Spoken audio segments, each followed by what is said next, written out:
Outside Nigeria, the United Nations has condemned the level of horrifying abuses as it marks 2 years of the civil war in Sudan.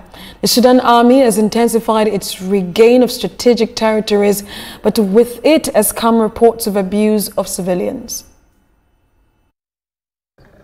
There have been concerns of horrifying abuses of civilians as the army regains control over strategic areas of the capital of Sudan, Khartoum, and some other regions like Al Jazeera and Wad Madani. A United Nations report reveals a pattern of systematic violence by the advancing forces in form of extrajudicial killings. 2 years into a devastating war, Sudan remains in a crisis of staggering proportions, with civilians paying the highest price. Indiscriminate shelling and airstrikes continue to kill and maim. Markets, hospitals, schools, places of worship and displacement sites are being attacked.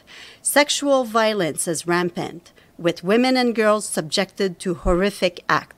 Human Rights Watch documents testimonies of some victims and survivors in Khartoum who saw some of the horrific incidents. Civilians continue to bear the brunt of the party's disregard for human life.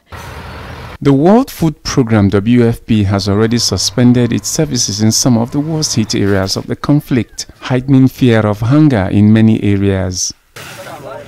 In a statement, World Food Programme said that over the past 2 weeks, the violence has compelled its partners on the ground to evacuate their staff for safety. Without immediate assistance, thousands of desperate families in Zamzam could starve in the coming weeks. Nearly half the population are acutely food insecure.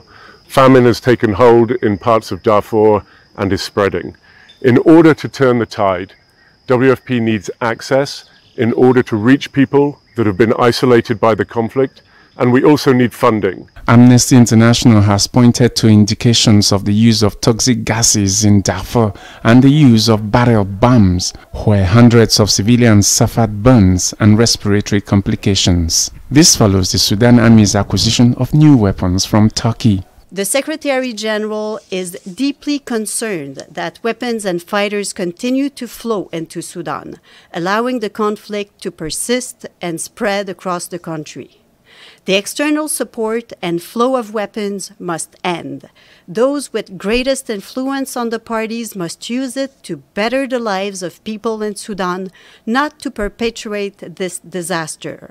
As the military in Khartoum intensify their campaign in the conflict, international and intracontinental interventions to end the crisis remains weak.